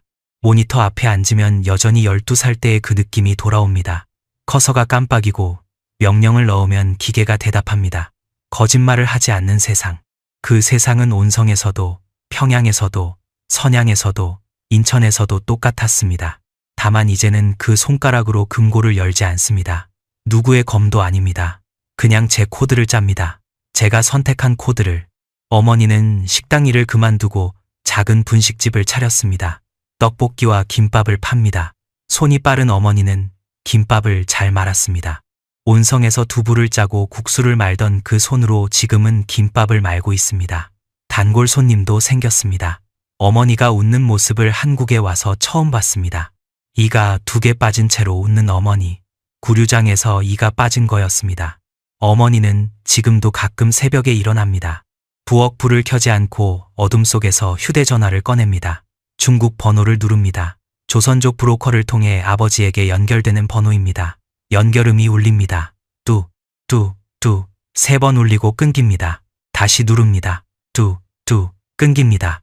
북한 쪽에서 전화를 받는 것은 목숨을 거는 일입니다. 아버지가 비법 전화를 받다 걸리면 아버지도 구류장에 갑니다. 그걸 어머니도 알고 있습니다. 그래서 연결이 안 돼도 다시 걸고 또 다시 겁니다. 혹시 아버지가 안전한 순간에 아무도 없는 새벽에 한 번만 받아줄까봐. 살아있다. 나 살아있다. 그 한마디만 전하고 싶은 겁니다. 저는 어머니가 새벽에 전화하는 소리를 듣고도 모른 척합니다. 방문을 닫고 누워서 천장을 봅니다. 하얀 천장, 깨끗한 이불, 24시간 들어오는 전기, 수도꼭지를 틀면 나오는 뜨거운 물. 이 모든 것이 있는 곳에 저는 있고 아버지와 유진이는 전기가 하루 2~3시간 들어오는 온성에 있습니다. 가끔 밤에 창문을 열면 경기도 어느 도시의 불빛이 보입니다. 아파트 불빛, 가로등 불빛, 편의점 불빛. 이 불빛들이 밤새 꺼지지 않습니다. 온성에서도 불빛을 본 적이 있습니다. 두만강 건너 중국 땅의 불빛. 아버지와 마당에 앉아서 그 불빛을 봤습니다. 아버지는 그 불빛을 보면서 충신은 되지 못해도 역적은 되지 말라고 했습니다. 지금 제가 보는 불빛은 한국의 불빛입니다. 아버지는 볼 수 없는 불빛입니다. 이 불빛 아래서 저는 코드를 짜고 어머니는 김밥을 말고 우리 둘은 살아있습니다. 아버지, 저는 역적이 됐습니다. 아버지가 평생 지키려 한 그 선을 넘었습니다. 하지만 아버지도 말했습니다. 엄마를 꺼내라고, 그게 효도라고. 그 말이 없었으면 저는 그 밤에 감방 문을 열지 못했을 겁니다. 아버지, 통일이 되면 만나겠습니다. 역적이 아니라 아들로서 만나겠습니다. 그때까지 부디 건강하십시오. 유진이도. 어머니는 오늘 새벽에도 전화를 걸었습니다. 연결음이 3번 울리고 끊겼습니다. 어머니는 전화기를 내려놓고 한참 앉아 있다가 다시 눌렀습니다. 그 전화가 언젠가 연결될 거라고 어머니는 매일 밤 믿습니다. 저도 믿습니다. 아직은요. 지금까지 긴 이야기 들어주셔서 감사합니다. 이 영상을 만드는 동안 가장 오래 멈춰 있었던 장면은 어머니가 감방에서 잘 먹었냐고 묻는 대목이었습니다. 사형 선고나 다름없는 형량을 앞에 두고 8년 만에 나타난 아들한테 할 수 있는 말이 그것뿐이었다는 게 저는 그 한마디 앞에서 키보드를 한참을 못 쳤습니다. 사랑하는 사람을 보지 못하고 커가는 아들을 볼 수 없었던 아들과 어머니, 그리고 충성은 못할 망정 배신은 하지 말라던 아버지가 어머니를 구하라고 했던 말들. 가족이라는 단어는 그 어떤 정치적, 사상적 이념도 이겨내는 끈끈한 사랑이 있는 것을 보았습니다. 정우는 가명이지만 지금도 정우 같은 사람은 실제로 존재하고 있습니다. 지금 이 시간에도 어딘가 기지에서 모니터 앞에 앉아 있을 겁니다. 이 영상을 만들면서 제 자신에게 물었습니다. 나라면 과연 그 밤에 감방문을 열 수 있었을까? 자유롭게 살고 있는 지금 감사함을 느끼는 오늘입니다. 끝까지 들어주신 분들께, 그리고 아직 거기 남아있는 사람들께 이 이야기가 작은 불빛 하나가 되기를 바랍니다. 오늘은 여기까지입니다. 여러분의 구독과 좋아요는 오늘 이야기를 많은 분들에게 전달하는 힘이 됩니다. 시청해주셔서 감사합니다. 지금까지 탈북 감동 스토리였습니다.